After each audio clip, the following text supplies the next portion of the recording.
പ്രിയമുള്ളവരെ, ഞാൻ പറയാൻ പോകുന്നത് പൊറോട്ടയുടെ കഥയാണ്. ഈ കഥയിലെ താരം മൈദയാണ്. ഈ കഥ ഓരോ മലയാളിയും കേൾക്കേണ്ട കഥയാണ്. കഥ തുടങ്ങുന്നത് അങ്ങ് ഇംഗ്ലണ്ടിലാണ്.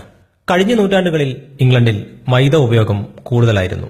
എന്നാൽ കാലം കഴിഞ്ഞപ്പോൾ അവരുടെ ആരോഗ്യം ക്ഷയിച്ചു തുടങ്ങി. കാരണം കണ്ടെത്തി വില്ലൻ മൈദ തന്നെ. അങ്ങനെ 1949 ഇംഗ്ലണ്ടിൽ മൈദ നിരോധിച്ചു.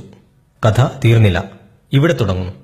കേരളത്തിൽ ഏറ്റവും കൂടുതൽ ക്യാൻസർ രോഗികൾ ഉള്ളത് മലബാർ മേഖലയിൽ നിന്നാണ്.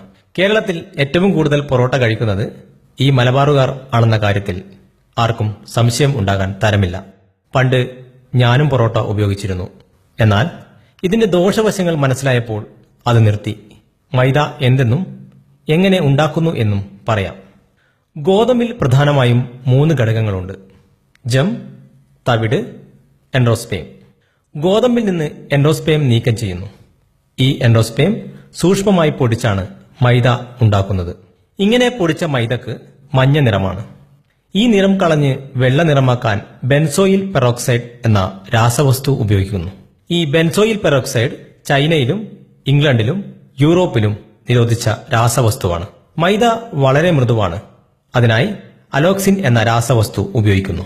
ഈ അലോക്സിൻ എലികളിലും ഗിനിപ്പന്നികളിലും ഉപയോഗിച്ചപ്പോൾ അവയുടെ പാൻക്രിയാസിലെ ബീറ്റാ കോശങ്ങൾ നശിച്ച് ഇൻസുലിന്റെ അളവ് കുറച്ച് പ്രമേഹം ഉണ്ടാകുന്നതായി കണ്ടെത്തി. ഈ പൊറോട്ട കഴിച്ചാൽ വിശപ്പ് ഉണ്ടാകില്ല അല്ലേ? എന്താകും കാരണം? ദഹിക്കില്ല. അതുതന്നെ, നമ്മുടെ ദഹന വ്യവസ്ഥയ്ക്ക് നമ്മൾ തന്നെ നൽകുന്ന എട്ടിന്റെ പണിയാണ്. ഗോതമ്പിന്റെ വേസ്റ്റായ മൈദ അമേരിക്ക, ഇംഗ്ലണ്ട് തുടങ്ങിയ രാജ്യങ്ങൾ നമ്മുടെ ഭാരതം പോലുള്ള പട്ടിണി പാവങ്ങളുടെ നാടുകളിലേക്ക് കയറ്റുമതി ചെയ്ത് പണമുണ്ടാക്കുന്നു. നമ്മൾ അത് വാങ്ങി പൊറോട്ട ഉണ്ടാക്കി തിന്നുന്നു. പലരും ഇതൊന്നും സമ്മതിക്കില്ല. അവരോട് എനിക്ക് ഒന്നും പറയാനുമില്ല.